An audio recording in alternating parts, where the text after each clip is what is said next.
Good morning students. સ્વાધ્યાય 13.2 જેમાં આપણે ઘાતના નિયમોનો ઉપયોગ કરીને એક્ઝામ્પલ કાઉન્ટ કરવાના છે. બરાબર છે. તો 5 ઘાતના નિયમો જે છે, આઈ હોપ તમને બધાને હવે સમજ પડી ગઈ છે.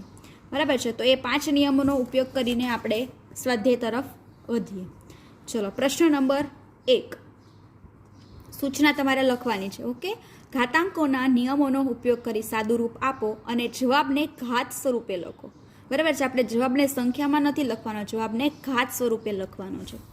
ચલો, પહેલું 3/2 ગુણ્યા 3/4 ગુણ્યા 3/8. નિયમ નંબર 1 શું જોયું હતું આપણે? ગુણાકારના ઘાતનો નિયમ, એટલે કે સરખા આધારવાળા ઘાત સ્વરૂપોનો ગુણાકાર કરવા માટે આ ઘાતાંકોનો શું કરવામાં આવે? સરવાળો કરવામાં આવે છે. નિયમ નંબર 1, આધાર કેવા છે? બધા સરખા, 3 3 3. ઘાતાંક કેવા છે? અલગ. તો જે વચ્ચે શું છે? ગુણાકારનું ચિહ્ન.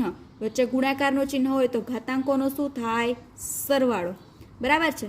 તો 4 + 2 6, 6 + 8 કેટલા થશે? 14. બરાબર છે. કયા નિયમનો ઉપયોગ કરો છો એ તમે અહીંયા સાઈડમાં દર્શાવી શકો. બરાબર. a⁻m × a⁻n બરાબર m + n. આ નિયમનો, આ બે માટે આપણે નિયમ ખબર છે. અહીંયા 3 છે. બરાબર છે. તો કોઈ ફરક પડે નહીં. ચલો, બીજો જોઈએ આપણે. 6/15 ભાગ્યા 6/10. તો હું અહીંયા લખી શકું 6/15 ભાગ્યા 6/10. તો અહીંયા કયો નિયમ? નિયમ નંબર 2. બરાબર છે. ભાગાકારના ઘાતનો નિયમ. આધાર કેવા છે? સરખા. ઘાતાંક કેવા છે? અલગ અલગ. તો નિયમ નંબર 2 ઉપયોગ થશે. પરંતુ એમાં પણ 3 પાર્ટ્સ હતા. કયા? જ્યારે અંશનો ઘાતાંક છેદના ઘાતાંક કરતાં મોટો હોય તો. બીજો નિયમ નંબર છેદનો ઘાતાંક અંશના ઘાતાંક કરતાં મોટો હોય તો. અને ત્રીજો નિયમ બંને ઘાતાંક સરખા હોય તો. તો અહીંયા જોઈ શકાય છે અંશનો ઘાતાંક કેવો છે? છેદના ઘાતાંક કરતાં મોટો છે. તો હું કયા જગ્યાએ પ્રોસેસ કરી? જ્યારે આધાર સરખા હોય, ઘાતાંક અલગ અલગ હોય અને વચ્ચે ભાગાકાર કરવાનો હોય તો શું કરવાનું? અંકોની બાદબાકી. બાદબાકી પણ ક્યાં કરીશું? અંશ મોટો છે એટલે અંશમાં બાદબાકી કરીશું. બરાબર છે. એટલે શું આવશે આન્સર? 6/5. કયો નિયમ? નિયમ નંબર 2 ઉપયોગ કર્યો છે આમાં. ઓકે. ચલો, થર્ડ એક્ઝામ્પલ. a⁻³ ગુણ્યા a⁻2. તો કયો નિયમ? આધાર સરખા છે, ઘાતાંક અલગ અલગ છે અને શું કરવાનું છે? એ બંને વચ્ચે ગુણાકાર કરવાનો છે. તો આધારને એમ જ રાખી ઘાતાંકોનો શું કરવાનો? સરવાળો કરવાનો. નિયમ નંબર 1. બરાબર. a⁻5. ચલો, ચોથો પ્રશ્ન જોઈએ આપણે. 7x² ગુણ્યા 7/2. અહીંયા જોઈ શકાય છે આધાર સરખા. પહેલાં તો કોઈ પણ આવા સાદું રૂપ આપેલા હોય તો શું કરવાનું? પહેલાં આધાર અને ઘાતાંક ચેક કરવાના અને પછી ચિહ્ન જોવાનું કે ભાગાકાર કરવાનો છે કે ગુણાકાર કરવાનો છે. બરાબર. ચિહ્ન જોયા પછી કયો નિયમ યુઝ થશે એ આપણે જોવાનું છે. ચલો, અહીંયા જોઈ શકાય છે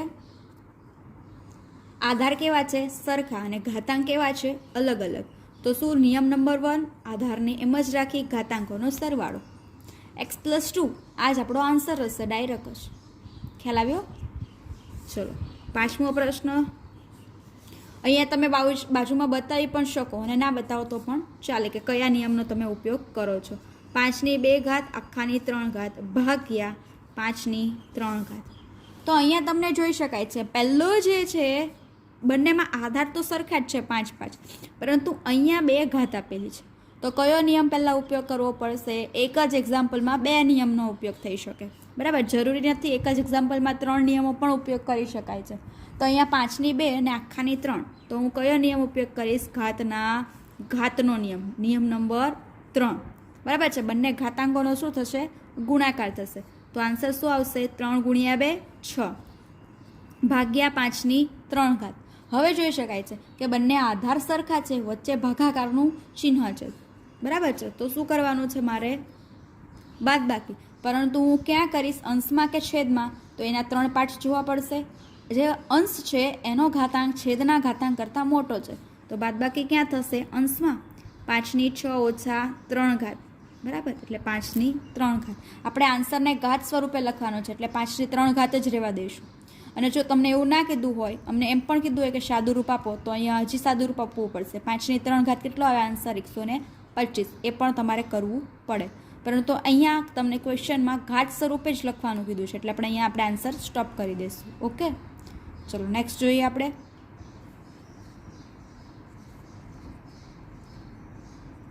બેની 5 ગુણ્યા 5/5. તો અહીંયા જોઈ શકાય છે આધાર સરખા છે? ના, આધાર સરખા નથી. તો પહેલાં 3 નિયમો તો અવશેષને યુઝ કરવાનો. તો નિયમ નંબર 3, ઘાતના ગુણાકારનો નિયમ. બરાબર છે. તો એમાં શું હતું? જો આધાર અલગ અલગ હોય અને ઘાતાંક સરખા હોય તો આધારોનો શું કરવાનો? ગુણાકાર. ઘાતાંકને એમ જ રાખવાનો. તો અહીંયા શું આવશે? 5 દુ 10, 10/5. ખ્યાલ આવ્યો? ચલો ત્યાર પછી નેક્સ્ટ એક્ઝામ્પલ આપણે જોઈએ. a² ગુણ્યા b².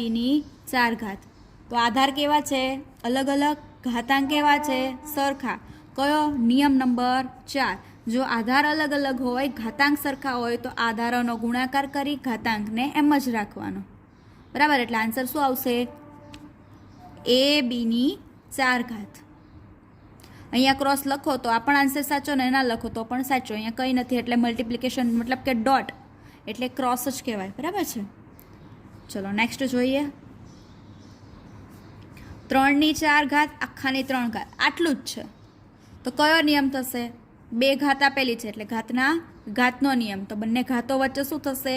ગુણાકાર. નિયમ નંબર 3. 4×3 = 12. ઓકે,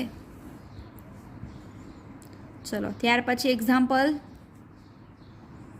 2/20 ભાગ્યા 2/15 ગુણ્યા 2/3. તો અહીંયા જોઈ શકાય છે એક જ સાથે 2 ચિહ્નો તમને આપેલા છે. તો પહેલાં કઈ પ્રોસેસ કરવાની છે? કૌંસમાં આપેલી હોય એ પ્રોસેસ પહેલાં કરવાની. એટલે 2/20 છેદમાં 2/15. અહીંયા શું કરવાનું છે? બંને આધારો કેવા છે? સરખા છે, પરંતુ ઘાતાંક અલગ અલગ છે અને વચ્ચે ભાગાકાર કરવાનો છે. તો શું કરવાનું રહેશે? બાદબાકી ઘાતાંકોની. પરંતુ અંશમાં કે છેદમાં અહીંયા જોઈ શકાય છે અંશનો ઘાતાંક છેદના ઘાતાંક કરતાં મોટો છે, એટલે બાદબાકી આપણે ક્યાં કરીશું? અંશમાં જ કરીશું. ચલો તો શું આવશે? 2/5 ગુણ્યા 2/3. હવે જોઈ શકાય છે અહીંયા આધારો સરખા છે, ઘાતાંક અલગ અલગ છે, વચ્ચે ગુણાકાર છે. તો નિયમ નંબર 1 શું આવશે? આધારને એમ જ રાખી ઘાતાંકોનો સરવાળો, એટલે 2/8. ખ્યાલ આવ્યો? તો અહીંયા પણ જોઈ શકાય છે એક જ એક્ઝામ્પલમાં 2 નિયમો યુઝ થયેલા છે. ચલો આ પ્રશ્નનો લાસ્ટ ક્વેશ્ચન આપણે જોઈએ. 8t ભાગ્યા 8/2. તો 8t છેદમાં 8/2. આધાર કેવા છે? સરખા. ઘાતાંકોની શું થશે? બાદબાકી. બરાબર છે. તો t-2. હવે t તમને ખબર નથી મોટા છે કે નાના છે, તો તમારે ક્યાં કરી દેવાનું? અંશમાં જ. ખ્યાલ આવ્યો? ચલો નેક્સ્ટ એક્ઝામ્પલ જોઈએ આપણે. ચલો પ્રશ્ન નંબર 2. સાદું રૂપ આપી નીચેના દરેકને ઘાત સ્વરૂપે દર્શાવો. હવે આ પ્રશ્ન છે તમે ધ્યાનથી કરવાનો છે. બરાબર છે, તો જ તમને આવડશે. હવે આ પ્રશ્નમાં જ્યારે જે સંખ્યા તમને આપેલી હોય ક્વેશ્ચનમાં, બરાબર છે, જેની કોઈ ઘાત સ્વરૂપે ન હોય તો એનું શું કરવાનું? એમને ઘાત સ્વરૂપે લખવાની ટ્રાય કરવાની. એ ઘાત સ્વરૂપે લખવાની ટ્રાય કેવી રીતે થશે? તો એના અવિભાજ્ય અવયવ પાડવા પડશે તમારે. બરાબર છે. અવિભાજ્ય અવયવ પાડશો એટલે તમને ખ્યાલ આવી જશે કે આને કઈ રીતે ઘાત સ્વરૂપે લખી શકાય, અને ત્યારબાદ તમારે સાદું રૂપ આપવાની ટ્રાય કરવાની. ઓકે, અને અહીંયા સિંગલ કોઈ પણ અવિભાજ્ય આ જે છે સંખ્યા આપેલી હોય અવિભાજ્ય સિવાયની, એને મારે ઘાત સ્વરૂપે લખવાની ટ્રાય કરવાની. કોના? અવિભાજ્ય અવયવના. બરાબર છે. અને પછી એક્ઝામ્પલ ગણવાની સ્ટાર્ટ કરવાની. ચલો કરીએ. પહેલો એક્ઝામ્પલ. 2/3 ગુણ્યા 3/4 ગુણ્યા 4 છેદમાં 2 ગુણ્યા 32 આપેલું છે. તો અહીંયા ઘાત સિવાયના કેટલા છે? આ 4, 32 અને આ 2. 2 તો અવિભાજ્ય છે એટલે એને કોઈ અવયવ પાડી શકે નહીં. અહીંયા કોઈ પણ ઘાત નથી એટલે શું સમજવાનું? કે 2/1 છે એવું મારે સમજી લેવાનું. હવે 4 જે છે, બરાબર, એને મારે ઘાત સ્વરૂપે લખવું હોય તો હું કઈ રીતે લખી શકું? તો એના માટે તમારે 4ના અવિભાજ્ય અવયવ પાડશો તો શું આવશે? 2 ગુણ્યા 2. તો હું એને આ રીતે લખી શકીશ. પહેલો સ્ટેપ શું આવશે? 4ને હું 2 ની 2 ઘાત આવું લખી શકું? લખી શકાય ને? ચલો, ત્યાર પછી સ્ટેપ શું છે? 2 ની 1 ઘાત તો છે જ. હવે 32 છે, તો એને મારે ઘાત સ્વરૂપે લખવું હોય તો હું કઈ રીતે લખી શકીશ? તો એના માટે તમારે 32ના અવયવ પાડવાના છે. બરાબર છે. આપણે સ્ટાર્ટિંગમાં સ્વાધ્યાય 13.1માં જોયું હતું, બધી જ સંખ્યાઓને ઘાત સ્વરૂપે કઈ રીતે દર્શાવતા હતા, અવિભાજ્ય અવયવ પાડીને દર્શાવતા હતા. એ જ રીતે 32ના અવયવ પાડશો એટલે 2 ગુણ્યા 2 ગુણ્યા 2 ગુણ્યા 5 વખત આવશે. એટલે શું થશે? 2 ની 5 ઘાત થશે. સોરી, અહીંયા મિસ્ટેક છે, 2 ની 1 ઘાત નથી, અહીંયા 3 છે, એટલે કે 3 ની 1 ઘાત રહેશે. બરાબર ને? ક્વેશ્ચનમાં રકમ થોડી મિસ્ટેક છે. ઓકે, થયું? ડન. ચલો, હવે જોઈ શકાય છે. પછી અંશમાં અંશનું કામ, છેદમાં છેદનું કામ કરવાનું. હવે અહીંયા જોઈ શકાય છે, અંશમાં આધાર સરખા હોય એવા પદોને શું કરી દેવાના? પહેલાં ભેગા કરી દેવાના. એટલે આ બંનેના આધાર સરખા છે તો પદોને ભેગા કરી દઈશ. અને છેદમાં તો એવા કોઈ છે જ નહીં, એટલે એને હું એમ જ રાખીશ. ચલો, હવે આ બંને પદો છે 2 ની 3 ઘાત, 2 ની 2 ઘાત, આધાર સરખા છે તો નિયમ નંબર 1, વચ્ચે ગુણાકાર છે તો ઘાતાંકોનો સરવાળો કરી શકું. ગુણ્યા 3 ની 4 ઘાત છેદમાં 3 ની 1 ઘાત ગુણ્યા 2 ની 5 ઘાત. તો અહીંયા શું આવશે? 2 ની 5 ઘાત આવશે ગુણ્યા 3 ની 4 ઘાત છેદમાં 3 ની 1 ઘાત ગુણ્યા 2 ની 5 ઘાત. ખ્યાલ આવ્યો? હવે જુઓ, હવે અંશ અને અંશમાં તો કોઈ છે જ નહીં આધાર સરખા હોય એવા, છેદમાં પણ કોઈ નથી આધાર સરખા હોય એવા અને ઘાતાંક સરખા હોય. બરાબર છે. તો હવે ક્યાં જોવાનું? અંશ અને છેદમાં જોવાનું. અંશ અને છેદમાં આધાર સરખા હોય એવાને ભેગા કરું તો 2 ની 5 ઘાત એના છેદમાં 2 ની 5 ઘાત આવશે ગુણ્યા 3 ની 4 ઘાત ગુણ્યા 3 ની 1 ઘાત. હવે જોઈ શકાય છે આ બંને પદ છે અને એક આ પદ છે, તેમાં આધાર કેવા છે? સરખા છે. અને ઘાતાંક કેવા છે? અહીંયા સરખા છે, અહીંયા અલગ અલગ છે. તો હું ભાગાકાર છે તો બાદબાકી કરી શકું. ગુણ્યા 3 ની 4 ઓછા 1, આના માટે ભાગાકારનો નિયમ લાગુ પડશે ને? બરાબર. ચલો, 2 ની 5 ઘાત એટલે 0 ગુણ્યા 3 ની 4 ઓછા 1 એટલે 3.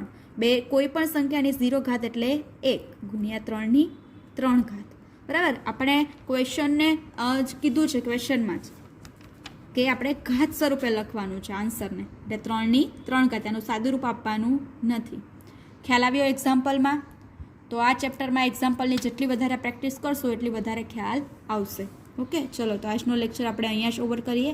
બાકીના એક્ઝામ્પલ આપણે ક્લાસ દરમિયાન જોઈશું.